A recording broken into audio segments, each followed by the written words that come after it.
राजनीति एक बार फिर से करवट ले रही है। मऊ से लेकर के लखनऊ तक सियासी गलियारों में सिर्फ एक ही चर्चा है, घोसी विधानसभा उपचुनाव। ये कोई सामान्य उपचुनाव नहीं है, बल्कि ऐसा मुकाबला है जिससे भावनाएं, विरासत, गठबंधन और भविष्य की राजनीति यानी कि ऑल इन वन दांव पर लगी हुई है। जिस सीट पर कभी सियासी शांति थी, वहीं घोसी आज पूर्वांचल की सबसे हॉट सीट बन चुकी है। नमस्कार दर्शकों, मैं कनक मिश्रा हाजिर हूं द इंडिया लाइव पर।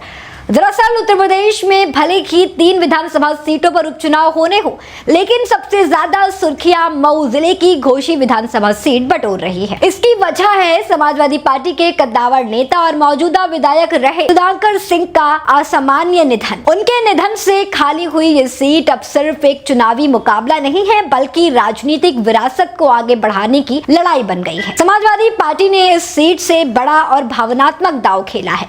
पार्टी अध्यक्ष अखिलेश यादव ने दिवंगत विधायक सुधाकर सिंह के बेटे को उम्मीदवार बनाया है और साफ संदेश दे दिया है कि सपा इस सीट को सिर्फ जीतना नहीं चाहती है, बल्कि यहां अपनी जड़ों को और भी ज्यादा मजबूत करना चाहती है। माना जा रहा है कि सहानुभूति फैक्टर के साथ साथ पारिवारिक विरासत का असर भी इस चुनाव में देखने को मिल सकता है। लेकिन इस उपचुनाव को और दिलचस्प बना दिया है कांग्रेस के एक फैसले ने। बिना किसी औपचारिक मांग या दबाव के कांग्रेस ने घोसी से समाजवादी पार्टी को खुला समर्थन देने का ऐलान कर दिया है।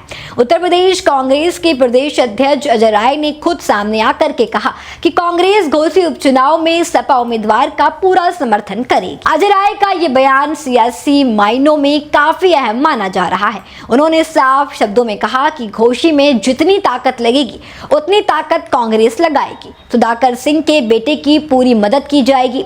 इस ऐलान के बाद ये साफ हो गया है कि उपचुनाव भले छोटा हो, लेकिन गठबंधन की राजनीति में इसका असर पड़ सकता है। राजनीतिक जानकारों की माने तो कांग्रेस का ये फैसला आने वाले लोकसभा चुनाव से पहले विपक्ष एकता की झलक भी देता है।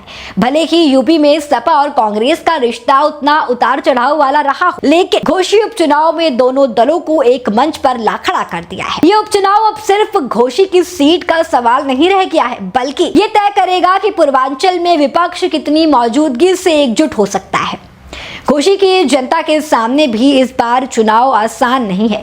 एक तरफ दिवंगत नेता की विरासत और सहानुभूति है, तो दूसरी ओर राजनीतिक समीकरण और भविष्य की उम्मीदें। हर गली, हर चौराहे पर चुनावी चर्चा है।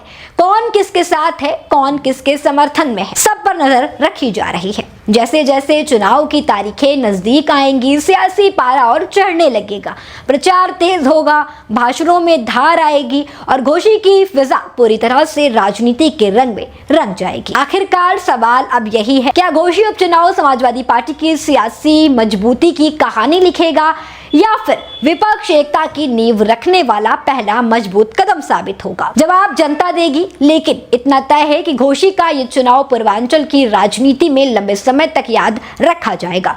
दोस्तों, आप सभी की क्या राय है, हमें कमेंट में जरूर बताएं और ऐसी तमाम और यूपी की अपडेट्स जानने के लिए देखते रहें द इंडिया लाइव।